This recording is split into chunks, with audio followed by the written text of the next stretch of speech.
Question number 8 में हमें दे रखा है x अपॉन x माइनस 1 का whole square x plus 2 dx। ठीक है, ठीक है, क्या है? x अपॉन x माइनस 1 का होल स्क्वायर x प्लस 2।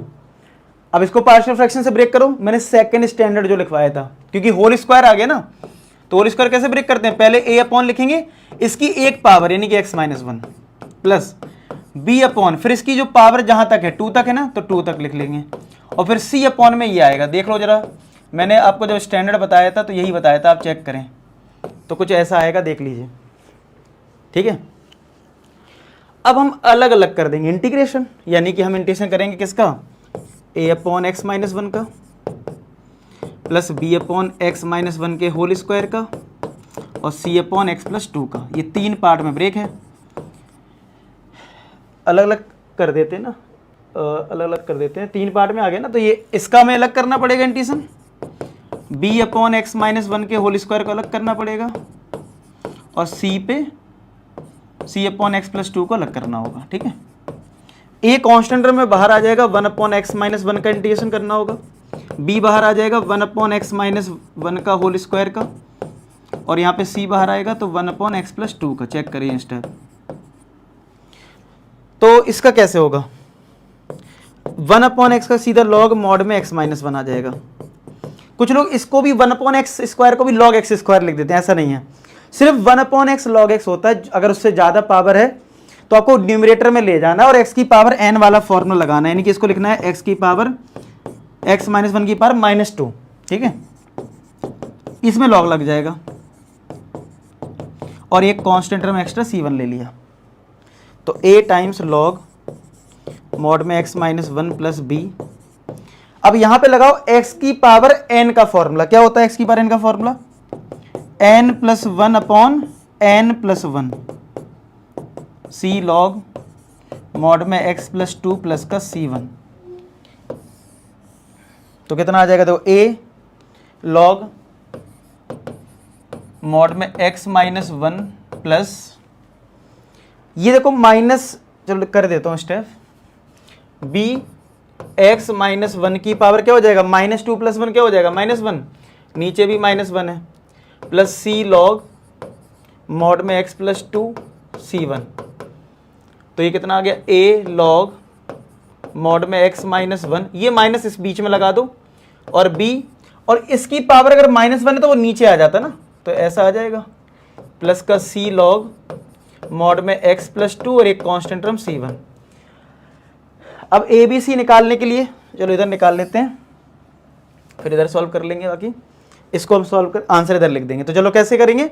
तो स्टार्टिंग में जो हमने लिखा था, यानी कि किसको लिखा था? x अपॉन एक्स माइनस 1 का होल स्क्वायर x प्लस 2 को क्या लिखा है हम लोगों ने?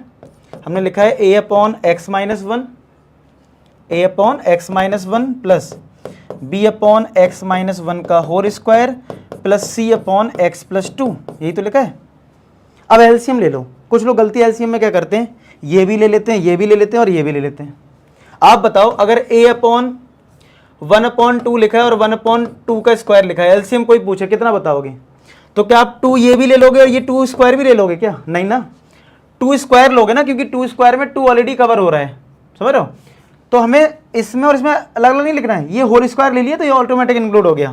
तो यानी एलसीएम इसका x माइनस 1 का होल स्क्वायर, ये और ये कवर हो गया, और x प्लस 2। और कुछ ना समझ में आए तो जो LHS में लिखा होता है डिवाइड, वही हमें RHS में लेना होता है, सबसे अच्छा तरीका। ठीक है, तो x अपॉन एक्स माइनस 1 का होल स्क्वायर x प्लस 2। तो a के साथ क्या आएगा? अब देखो x माइनस 1 से डिवाइड करा, एक x माइनस 1 कट गया, तो a के साथ आएगा x minus 1 x plus 2 plus b, x minus 1 का होल स्क्वायर कट गया, x प्लस 2 आएगा। c के साथ ये कट जाएगा तो x माइनस 1 का होल स्क्वायर आएगा, तो ये और ये तो कट गए, तो कितना हो गया? x इज इक्वल टू, चलो मल्टीप्लाई करते हैं, a टाइम्स x का मल्टीप्लाई x में करा x स्क्वायर,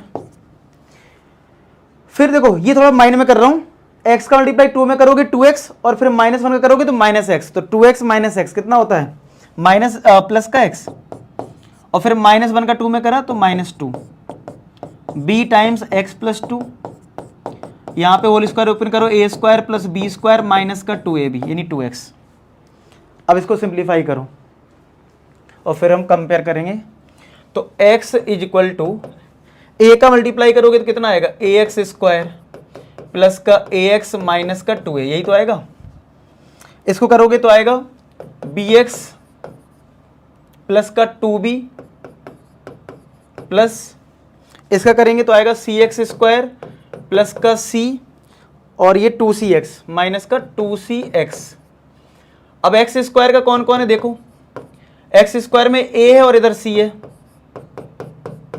प्लस x में क्या क्या है ये देखो, तो x में इधर a है फिर इधर b है और ये माइनस का 2c है, और कांस्टेंट में क्या क्या है, कांस्टेंट में 2b है प्लस का c है और ये माइनस का 2a है। चेक कर लो कितने टर्म हो गए, 3 यहाँ 6 2 8, 3 3 6 2 8, ठीक है। और LHS में क्या था, x था सिर्फ, ठीक है।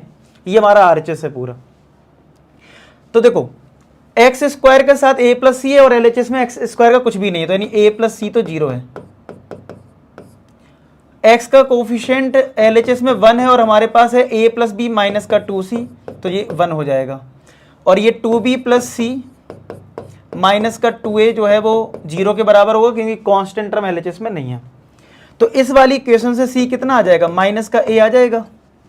तो c को इन दोनों में पुट कर देंगे और a भी निकालेंगे। पहले आप इतना रिलैक्स होकर पहले खुद से नोट करो, समझो, फिर हम आगे कैलकुलेशन करते हैं। मैं इतना पार्ट इरेज कर देता हूँ और यहाँ से हमें a भी मिल जाएगा, ठीक है।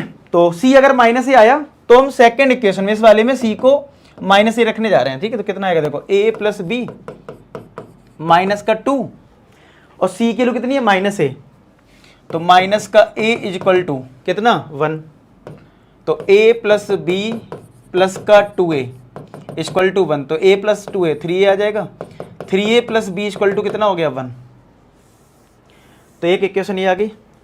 अब c की वैल्यू इसमें रख दो माइनस a, तो कितना आएगा देखो 2b, c की वैल्यू यहाँ पे माइनस a रखी ये वाली और माइनस का 2a पहले से है और इक्वल टू 0, तो ये माइनस का 3a हो गया प्लस का 2b इक्वल टू 0। अब इसको सॉल्व करना है तो माइनस का 3a प्लस 2b लिख लो इधर, तो अल्टीमेटली कट रहा है, तो 3b इक्वल टू 1, तो b कितना आ गया 1/3, तो b को इसमें रख दो, तो minus 3a plus 2 into 1/3 equal to 0, तो minus 3a equal to minus 2/3, तो माइनस माइनस कट जाएगा, तो a कितना आ गया 2/9, और अगर a 2/9 है तो c कितना था माइनस a, तो जो c की वैल्यू है वो माइनस का 2/9 हो जाएगी। c कितना हो गया माइनस का 2/9। अब सब्स्टिट्यूट कर दो, तो a कितना है 2/9 log mod x minus 1 minus b 1/3 है, तो b को अगर 1/3 रखोगे तो नीचे x माइनस 1 और c है माइनस का 2/9 लॉग मॉड में x प्लस 2 और फिर एक कांस्टेंट टर्म c1 c जो भी लेना है वो ले लो। अब देख लेते हैं आंसर क्या है।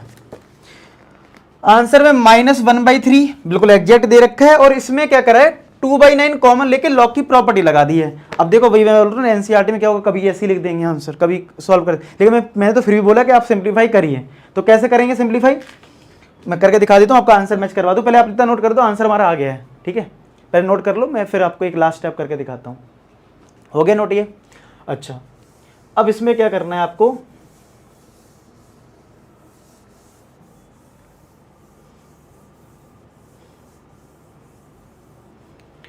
इसमें और इसमें 2/9 कौन मिल रहा है, तो 2/9 कॉमन ले लिया, तो क्या आएगा ब्रैकेट में लॉग मॉड x माइनस 1 और ये माइनस का आ जाएगा log mod x minus 2 plus 2 sorry bracket close, और ये माइनस का 1/3 x माइनस 1 अलग है, कांस्टेंट टर्म तो c1 या c जो भी ले रहा हो ठीक है। तो 2/9 log m minus log n divide में आ जाता ना m अपॉन n, वो आ जाएगा, और माइनस का 1/3 ब्रैकेट में x माइनस 1 प्लस का c1 या c जो भी लिखना है वो एक ही बात होती है। तो हमारा आंसर फाइनली बिल्कुल एग्जैक्ट सेम आ चुका है। ठीक, क्लियर है? नोट कर लो, नेक्स्ट करते हैं। तो ये था हमारा क्वेश्चन नंबर कौन सा 8 था ना।